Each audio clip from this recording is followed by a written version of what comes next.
Et on nous dit encore qu'un homme doit beaucoup épargner pour devenir riche. Et c'est là que je vais m'asseoir et finir. Aïe, aïe, aïe, le pasteur est revenu, le débordement est revenu. Oh Jésus. Proverbe 11, verset 24. Tel qui donne libéralement devient plus riche, et tel qui épargne à l'excès ne fait que s'appauvrir. Tel qui donne libéralement devient plus riche, et tel qui épargne à l'excès ne fait que s'appauvrir. Selon le monde, on nous dit, quand tu es le père de famille, tu as une grande charge, tu dois garder l'argent. Tu dois garder l'argent parce que tu dois payer le loyer, tu dois payer les études, tu dois nourrir. Mais tu viens auprès de Dieu. Il te dit que si tu épargnes à l'excès, tu vas t'appauvrir. Mais si tu donnes avec libéralité, tu vas devenir riche. Tu crois quoi? Qui croit qu'il faut épargner à l'excès? Qui croit qu'il faut donner? Qu'est-ce que tu vas donner aujourd'hui? Si tu crois qu'il faut donner. Et c'est là que je vais m'arrêter. Et ces derniers temps, je veux beaucoup enseigner à l'église sur le donner. Dieu m'a dit, tu dois enseigner sur le donner. Papa, tu gagnes 100 $ et tu dois donner 10 $ comme dîme. Est-ce que tu arrives à donner ça? Ou tu te dis, mais c'est déjà peu. C'est déjà peu. Et tu penses que si tu bouffes les 10, ça sera beaucoup. Et tu penses que si tu bouffes les 10 $ qu'il y a là, ça va résoudre tous tes problèmes?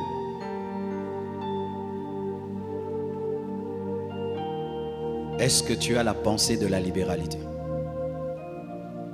Qu'est-ce que tu as déjà donné à Dieu ou à quelqu'un de grand dans toute ta vie? Est-ce que tu as le souvenir d'avoir déjà donné à quelqu'un ou à Dieu, à l'œuvre de Dieu, une somme très grande ou un bien précieux de toute ta vie? À ton père, à ta mère, à un frère, à un homme de Dieu dans une église? As-tu déjà mené une offrande dans un culte où tu sens que vraiment aujourd'hui, j'ai vraiment donné? Beaucoup d'hommes, vous avez des problèmes financiers. Mais ces problèmes financiers ont fait de vous des chiches, des radins spirituels. Et remarquez, vous demeurez dans la pauvreté et vous y demeurez et encore et encore. Nous sommes en train de construire. As-tu déjà donné un grand sacrifice pour la construction? Nous sommes en train de déménager. As-tu fait une réelle contribution au déménagement? Nous allons recevoir bientôt 20 orateurs au 30 matin, 4 orateurs à équilibre. Est-ce que ça préoccupe même tes pensées de faire quelque chose? Nous avons culte ce soir. Qu'est-ce que tu vas donner? Ton plus petit billet ou ton plus grand billet? Qu'est-ce que tu vas donner ce soir? Ton plus petit billet ou ton plus grand billet? Je viens du Burundi. J'ai causé avec un homme de Dieu, l'homme de Dieu qui m'avait reçu précédemment. Il m'a dit, tu sais, Dieu a béni l'église. Maintenant, nous sommes à 600 membres. Là-bas, 600 membres, c'est beaucoup. Et Dieu m'a mis au large. Et tu sais, tu m'avais donné qu'un seul secret. Que tu ne donnes jamais à Dieu en deçà d'une certaine somme. Et moi aussi, j'ai dit, Dieu, moi aussi, je te promets, quand je donne l'offrande, je ne donnerai jamais moins que cette somme-là. Même si je traverse des moments difficiles, je donne toujours cette somme-là ou plus. Et aujourd'hui, Dieu m'a béni. Tu vas dans des restaurants chics, mais ici, quand tu donnes, est-ce que ça équivaut les restaurants chics?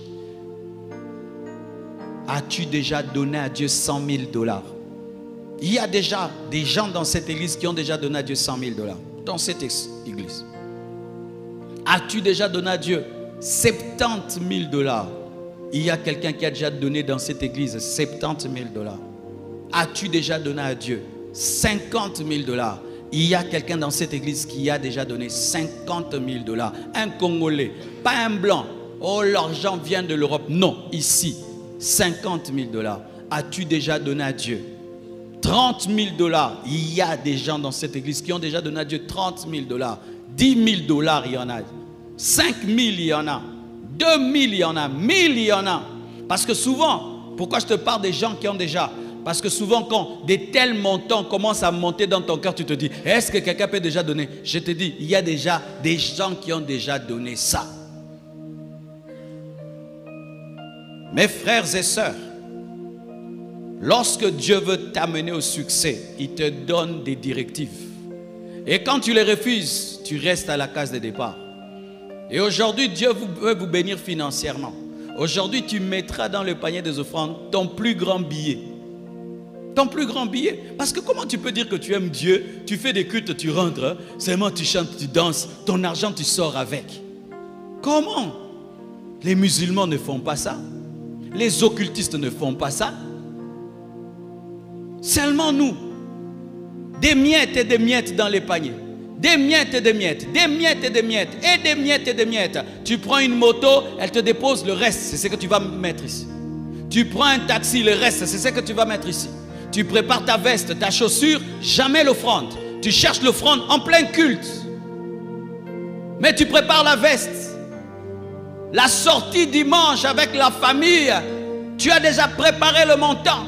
La sortie au restaurant après le culte, tu as déjà le montant. Mais le montant que tu vas donner, non. Si seulement quand tu vas mettre la main dans la poche, ce que tu tiendras là, c'est ce que tu donneras. Est-ce que même tu donnes tes dîmes? Tes dîmes, tu as 5 années de vol, 10 ans de vol. Et tu veux que Dieu te bénisse. Frères et sœurs, il fut un temps, j'étais un pasteur pauvre. J'avais un problème de renouvellement de l'intelligence en matière d'offrande. J'avais l'onction, les miracles, les prodiges. L'église grandissait. Mais après le culte, je restais debout devant l'église pour avoir un taxi. Et quand même j'avais un taxi, j'étais incapable même de louer un taxi. J'entrais devant à deux personnes, ne pouvant même pas m'acheter une voiture de 1000 $. Et je priais, je demandais, jusqu'à ce qu'un jour j'aille dans une église. C'était le temps des offrandes. J'ai vu l'homme de Dieu sortir une offrande. Alors j'ai compris que je jouais.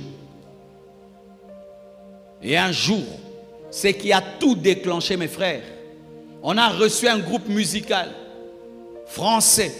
Ils ont prêché, chanté. C'était l'heure de leur bénir. Et l'église n'avait pas suffisamment donné. Et je trouvais qu'on ne pouvait pas leur donner une telle somme d'argent. L'Esprit me dira de donner tout ce que j'avais dans ma caisse, tout ce que j'avais dans ma maison, et de leur donner. Tu t'imagines, tu as des enfants, tu as une femme. Et j'en ai parlé à ma femme, elle a accepté. On a vidé tout ce qu'on avait. On a donné à ces hommes. Et ils ont prié pour nous, ils sont partis.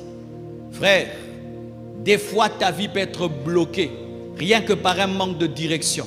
Et une offrande peut ouvrir la direction. Ah oui, Corneille, la Bible dit, tes aumônes et tes prières, tes aumônes et tes prières sont arrivées jusqu'à Dieu. Et un ange est descendu à cause des prières et des aumônes.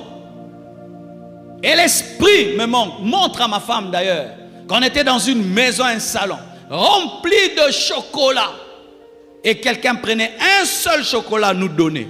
Et j'ai reçu la révélation. Et on a appliqué la révélation. Et aujourd'hui, Dieu nous a mis au large. Vous savez qu'on a fait cette offrande, on a fait une semaine pour manger. C'était difficile. Une sœur habitait avec nous. Elle était étonnée de la pauvreté qu'il y avait dans ma maison pendant cette semaine-là. On avait accepté. Il vaut mieux être pauvre pendant une semaine et devenir riche toute ta vie. Encore des miettes que tu donneras encore. Ici, tu donneras des miettes. Dimanche, des miettes. Mercredi, des miettes. Vendredi, des miettes. Et ne dis pas, je suis un étudiant. J'étais un étudiant. Lorsque j'ai reçu mes premiers 100 $ du ministère, mes premiers 100 $, j'ai pris le 3/4. Je l'ai donné dans une convention. Quand j'ai commencé l'église, pendant une année, tout ce que j'avais, je donnais à Dieu. Tout ce que j'avais, je donnais à Dieu. Je ne prenais que 50 francs ou zaire, je ne sais plus. Et je rentrais à la maison. Je venais à pied et je rentrais en taxi. Taxibus. Ne dis jamais, je suis un étudiant. Dieu ne te demande pas de donner comme le millionnaire. Dieu ne te demande pas de donner comme un riche. Il te demande de donner dans ta pauvreté. D'ailleurs même, l'une des offrandes les plus acceptées, valorisées dans la Bible, c'est l'offrande d'une veuve. Lorsque Élie devait être nourri, il a été envoyé chez une veuve qui devait tout donner chez la veuve. Pas seulement chez la Sunamite Élisée, mais on parle aussi de la veuve de Sarepta. Lorsqu'Israël a quitté l'Égypte et ils sont entrés dans le désert, malgré le désert, Dieu a demandé une offrande dans le désert. Quel manque de pitié! Non, c'est ça la révélation pour entrer dans la richesse. Mais si tout le temps tu présentes ta pauvreté, tu seras toujours pauvre. Comment Dieu va te donner de l'argent alors que toi-même tu es dominé par l'argent? Comment Dieu peut te donner de l'argent alors que tu es cupide? Comment Dieu peut te donner l'argent et tu ne peux pas te débarrasser de l'argent? Parce que lorsque nous donnons à Dieu, c'est alors que nous prouvons que nous avons dominé la cupidité. Lorsque tu peux prendre une voiture, tu donnes, Dieu voit que la voiture ne te dit rien. Lorsque tu peux donner une maison, Dieu voit que la maison ne te dit rien. Lorsque tu peux prendre une somme d'argent, Dieu voit que l'argent ne te dit rien. Ne dis jamais que toi tu n'aimes pas l'argent si tu ne donnes pas l'argent. Ne dis jamais ça. Des gens qui aiment critiquer. Oh, les hommes de Dieu, toi-même tu ne donnes pas, tu es un cupide. Prouve-moi ton manque de cupidité en donnant à Dieu des choses qui t'en font mal. Tu as demandé le travail à Dieu, il t'a donné. Qu'est-ce que toi tu lui donnes? Tu as demandé des bénédictions à Dieu, il te les a données. Qu'est-ce que tu donnes? Toute ta vie, ce n'est que de l'ingratitude. Toute ta vie, ce n'est que du vol. Et c'est que je prêche. Je ne prêche pas pour la fin de la convention. Oh, il dit ça et puis on va donner, c'est fini. Non, fais-en un principe de ta vie. Un principe de ta vie. Pendant que je suis venu dans ce culte, je suis venu avec cette offrande-là. Et je le fais. Je le fais au premier culte, au deuxième, au troisième. Frères, sœurs, sinon, vous aurez des bénédictions dans les autres domaines. Mais pour ce qui est des finances, l'argent ne va pas vous respecter. L'argent ne va pas t'honorer. Dieu ne va pas te donner ça parce que tu adores ça. Tu adores ça. Dieu te demande 10 $. Tu n'arrives pas à donner. Et tu es même en colère pour 10 $. Maintenant, Dieu va te donner des millions. Il te dit, donne-moi le 10 $ que tu as là. Tu es fâché. Et puis tu veux que Dieu te donne 1000 $. Comment il peut te donner 1000 $? Comment il peut te donner 1000 $? Dieu te testera. Il te dit, donne-moi 10 $. Tu donnes. Ok. Il commence à te donner des 100 $. Et puis un jour, il dit, donne-moi 100 $. Tu donnes. Ok. Il commence à te donner 1000 $. Et puis un jour, il dit, donne-moi 1000 $. Tu donnes. Ah, ok. Il commence à te donner 5000 $. Il vient, donne-moi 5000. Tu donnes. Ah, il commence à te donner 10 000. C'est comme ça que les gens avancent dans la vie. Sinon, vous allez chanter, adorer.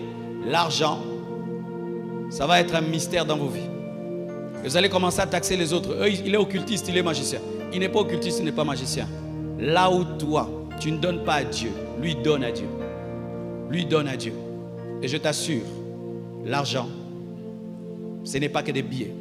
Je termine avec ce témoignage. Vous savez, quand on devait acheter la parcelle ici, ici on achetait $1 million. Une église de jeunes étudiants à $1 million. Comment une église de jeunes étudiants peut acheter une parcelle d'$1 million? Comment? Sans même un crédit bancaire. $1 million. Vous savez ce que j'avais fait? J'avais écrit le montant à droite, 1 million. Et ce qu'il y avait dans la caisse. Quand on avait 200, j'écris 200. Quand on a 300, j'écris 300. Quand on écrit 400, 400. Et vous savez, à force de mettre le montant qu'on avait à côté du montant qu'on devait avoir, $1 million n'était plus rien pour moi. Des fois, je confondais que c'était 100 000. Et à force, ce n'était plus pour moi un grand montant. Et quand j'ai cru qu'on pouvait avoir, on a eu. Tu vois la somme là qui te terrorise, tu ne l'auras jamais. Elle t'effraie déjà, comment tu peux l'avoir? Dieu ne peut pas te donner une somme qui t'effraie. Il faut que tu la trouves normale. $1 million pour moi c'est normal. Ah oui, tu me mets $1 million, je ne veux même pas transpirer. Je ne veux même pas trembler. Je ne veux même pas trouver que c'est grave. Parce que dans mon esprit, c'est un petit montant. C'est lorsqu'une chose devient petite que Dieu te la donne. Mais si elle est effrayante, tu ne l'auras pas. Parce que tu peux abandonner Dieu pour ça.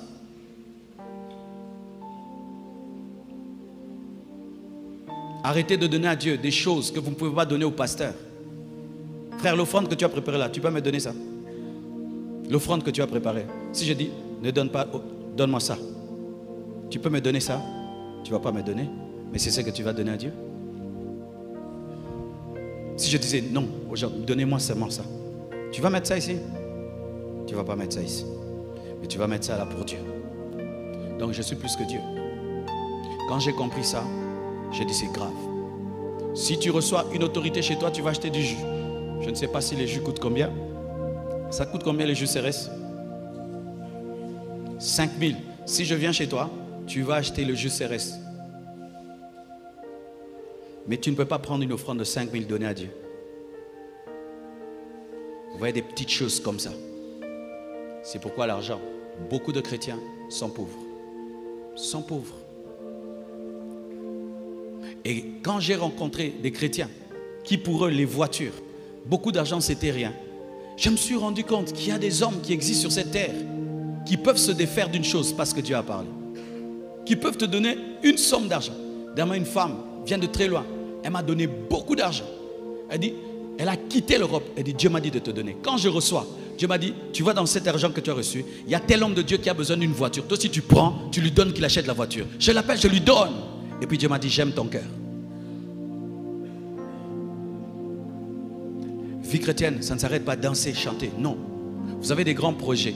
Si tu crois que ce grand projet va arriver, pourquoi tu ne donnes pas l'offrande de ce qui arrivera? Seigneur, je crois que tu feras de moi ceci en signe de foi. Je fais cela.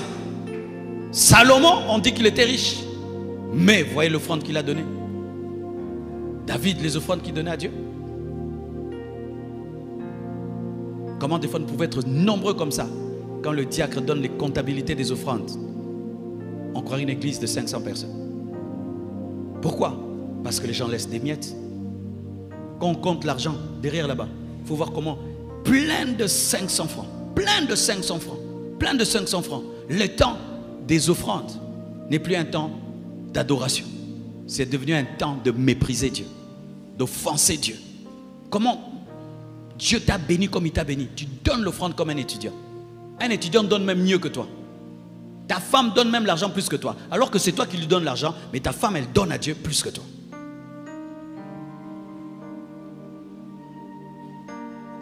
Il m'a dit de vous parler ainsi.